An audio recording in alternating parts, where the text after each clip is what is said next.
Բոլորիս շատ հուզող մի երևույթ, որ ոչ թե այսօր դարեր մեր մեջ առկա է, մեր կենսագրության, մեր պատմության անբաժան մասն է կազմել, արատավոր պատմության մասն է կազմել, սա արտագաղթն է։ Բոլորս ենք ցավում, բոլորս ենք մտահոգ, որ հայերս որքան շատ ենք արտագաղթում հայրենիքից մանավանդ, որովհետև գաղթավայրից գաղթավայր հայ մարդու տեղափոխությունը, դե լավ, մեկը որ արդեն դրսում է, հիմա որ մի դրսում է, շատ անձնապես ինձ շատ հուզիչ չի, որովհետև եթե տանը չես, հիմա որ երկրում ես, դա կարևոր չի այդքան, բայց երբ որ հայրենիքից են դուրս գալիս եւ մանավանդ վերջին մոտ 20 տարին, որ անկախ պետականության օրոք հայ մարդը զանգվածաբար լքեց եւ դեռ այդ արտագաղթի ալիքը կանգ էլ չի առել, սա իբրև մեկը իբրև քաղաքացի, իբրև մի հայ մարդ, այսինքն ինձ էլ հուզում է, շատ է հուզում։ Եվ մտածում ենք պատճառների մասին, պատճառները շատ կարևոր, ամեն մի երևույթ, տեղի ունեցող երևույթ բնականաբար իր պատճառներ ունի, դրդապատճառները։ Ես ակամա ես չեմ կարող միանգամից այսօրվա արտագաղթի մասին խոսել եւ մի քիչ խորքից չգալ, որովհետեւ մեր պատմությունը ինչ որտեղ ընդհանրապես ազգերի պատմությունը դա պատերազմների պատմություն է։ Հայ ժողովրդի պատմությունը ավելի արտագաղթերի պատմություն է։ Մեծամասամբ անշուշտ։ Եվ սա նոր պատմություն չի, նոր արատ չի, նոր ցավ չի։ Շատ հին պատմություն է։ Տեսեք, օրինակ 1020-ական թվականներին Վասպուրականից 100,000 ընտանիք, իսկ սա թերևս 1 միլիոն մարդ, միջինը մեկ ընտանիք, եթե 10 շունչ համարենք, որ վստահ այն ժամանակ ավելի բազմանդամ էին,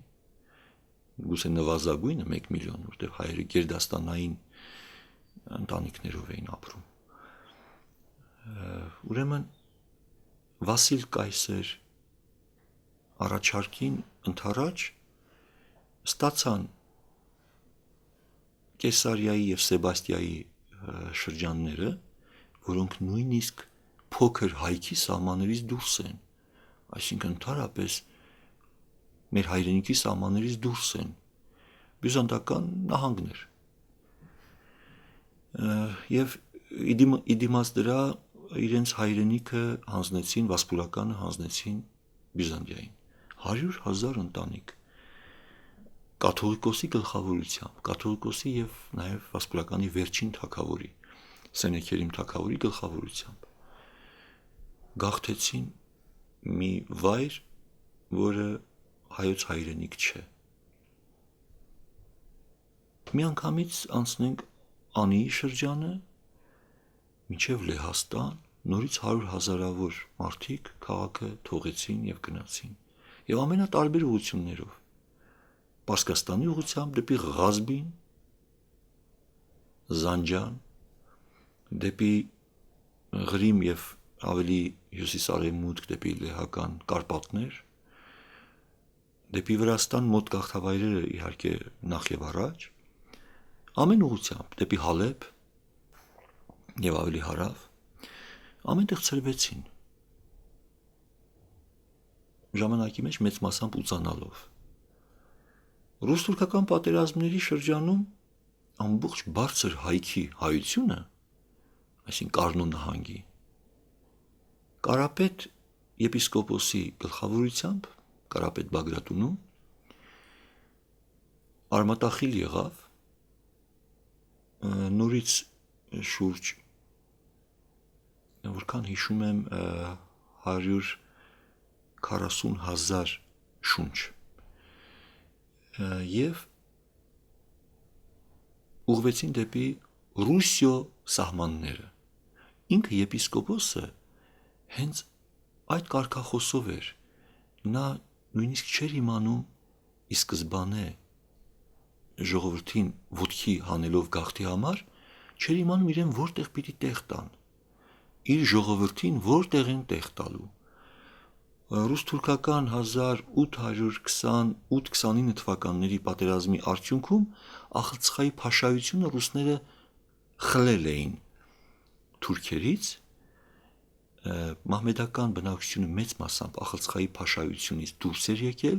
որտեղ նրանք չէին ցանկանում քրիստոնյա տերության հովանու ներքո ապրել եւ բավական թափուր գյուղեր եւ նաեւ Ախալցխա քաղաքը ազատվել էր բնակչությունից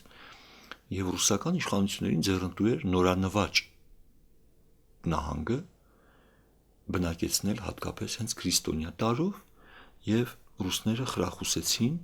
գեներալ Պասկևիչը եւ ռուսական իշխանությունները ամեն ինչ արեցին, որ հայերը բարձր հայքից ոտքի կանգնեն, տուն ու տեղ հայրենիք, ամեն բան, սրբություններ, գերեզմաններ թողնեն եւ տեղափոխվեն մի նոր երկիր իրենց համար։ Դեռ բախտ ենք բերել, որ ռուսները այդ ժամանակ Ախալցխան էին նվաճել եւ իրենց ձեռնտու էր Ախալցխան բնակեցնել։ Երևակայեք, եթե նախորդ գաղթերի նման իրենց ձեռնտու լիներ Հյուսիսային Կովկասի ինչ-որ մի անապատային շրջան, ինչպես ասենք Աստրախանը, Մոզդոկը, Ղզլարամերձ գյուղ, Ղարաբաղի հայաբնակ գյուղը, երևակայեք, եթե նախորդ գաղթերի նման ուղեին, ասենք Հյուսիսային Կովկաս, որ հիմա այդ գաղթավայրերի Աստրախանի գաղութը չունենք, արդեն գաղթավայր չունենք, 6 եկեղեցի ունեցող գաղթավայրից, որքան հայություն, որ 6 հայոց եկեղեցի ունեցել, քանի գերեզմանոցներ, հազարավոր շիրմաքարերով, որ հիմա չկան։ Ուրեմն պիտի կորցնեինք այդ գաղթավայրերը առհասարակ, իսկ Ախալցխայում հաստատվելու հանգամանքը բերեց նրան, որ չէ որ մոտ էր Ջավախքին, մի մաս հենց Ջավախք եկան, մի փոքր մաս Ախալցխա, նաև Շիրակ որոշ մասը։ Ուրեմն Հայաստանի մեր հայրենիքին մոտ տարածքի վրա տեղաբաշխվեցին, կամ հայրենիքի հյուսիսային մասում եւ ուղղակի կամ նրան հարևան շրջաններում, եւ սա մի բախտավորություն է։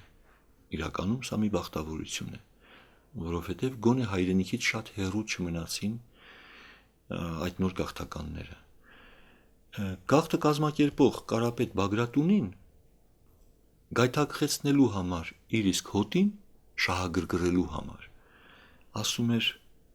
բավական է ուտենք կորեկ ու ցորեն, գնանք Ախալցխա ուտելու համար սեխ ու բրինձ։ Համոզում էր գաղթը կազմակերպելու համար ոչ թե գաղափար կար, այլ ստամոքս։ Հոգևոր հովիվը ստամոքսով էր ուզում գայթակղեր եւ հասավ իր նպատակին, այդ գաղթն էլ տեղի ունեցավ։ Կաթողիկոս, որը միակն է, որի տապանակարին արձանագրված է պաշտպան հայրենյաց բառերը, մենք չունենք երկրորդ կաթողիկոսը, որի տապանակարին նման խոսքեր գրված լինեն, արձանագրված, դա Ներսես Աշտարակեցին է, որը կազմակերպեց հերթական մի պատերազմի ավարտից հետո, ռուս-պարսկական պատերազմի ավարտից հետո, պարսկահայ գավառների, դա Հայաստանի մեր հայրենիքի հարավային գավառներն են, Խոյ, Մակու, Պարսպատունիկ, այսինքն Ղարադաղ, Սալմաստ, ուրեմն այս գավառներից կազմակերպեց հայերի բռնագաղթ իրականում դեպի Ռուսիո սահմանները։ Նույնիսկ Կուրի ձախապնյա շրջաններ։ Շաքիի շրջանում բազմաթիվ գյուղեր հիմնեցին խոյեցիները։ Խոյը մեր պատմական հեր գավառը պարպվեց, մեր հայրենիքի մի հատվածը պարպվեց պաշտպան հայրենյաց կաթողիկոսի նախաձեռնությամբ փոխադրվելու համար հայրենիքից դուրս, նույնիսկ մեծ հայքի սահմաններից դուրս է Շաքե գավառը, բուն աղվանք է, այո, Ռուսիո սահմաններ, այսինքն մեր հոգևոր հովվապետերը բազմաթիվ մեր պատմության մեջ ուրեմն ունենք այն էջերը, որ կազմակերպել են հարազատ հոտի գաղթը հայրենիքից սահմաններից արմատախիլ անելով,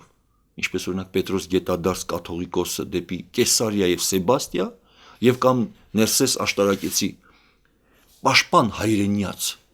կաթողիկոսը դեպի Կուրի ձախապնյա շրջաններ խոյեցիներին։ Եվ մարդ, որ պարպում է իր հայրենիքը սեփական հոտից ցրիվ անելով այդ նույն հոտը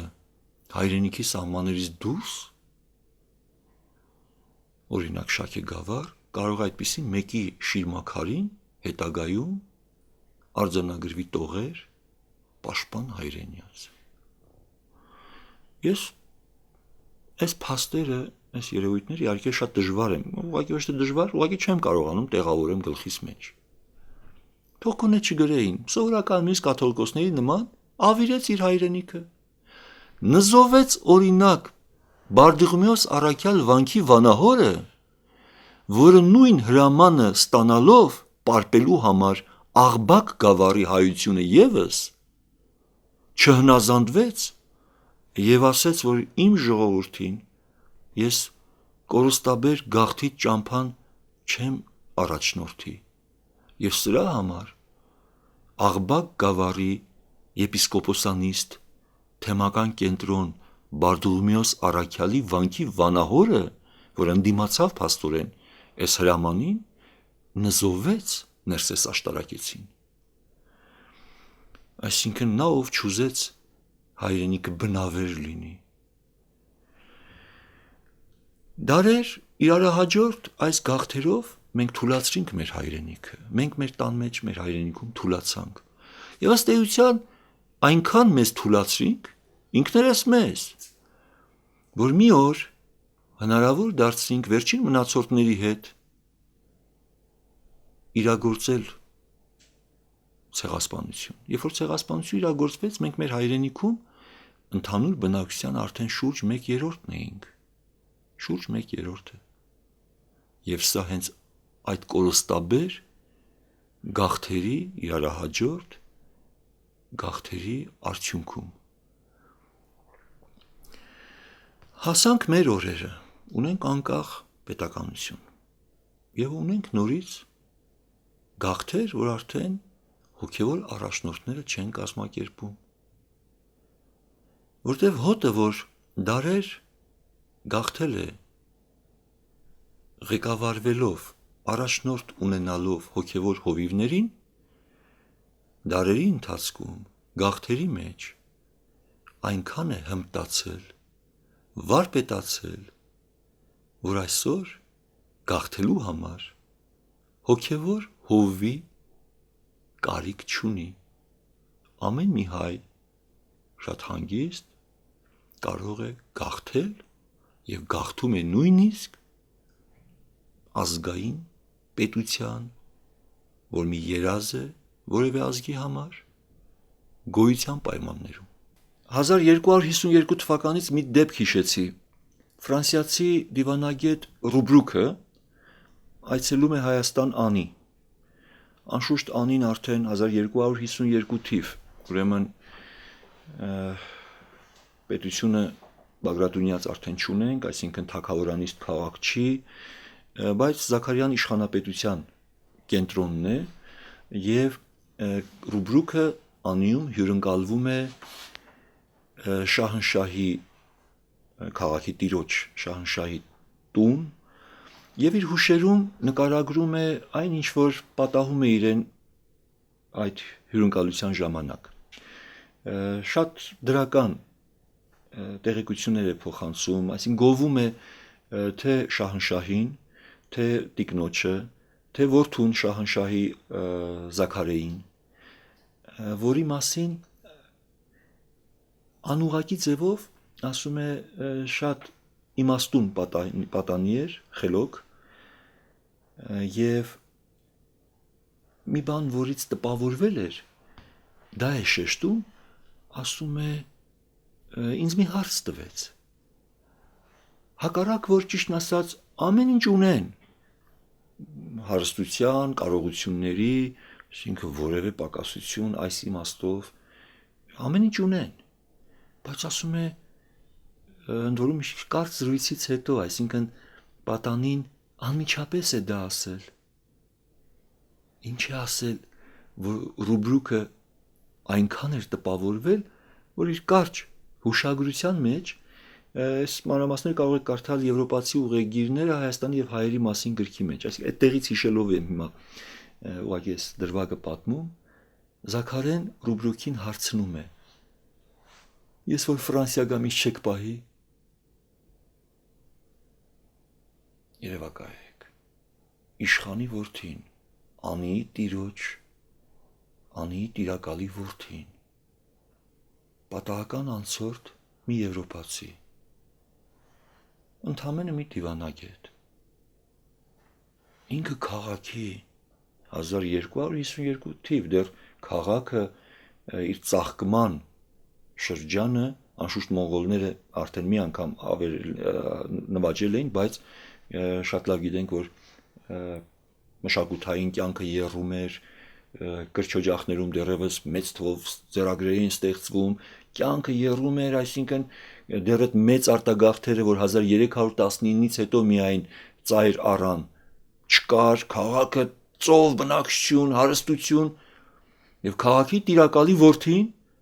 պատահական անցորդ դիվանագետ մի ֆրանսիացու, Ռուբրուկին, ես որ Ֆրանսիա գամ, Փարիզ գամ, ինձ կպահեք։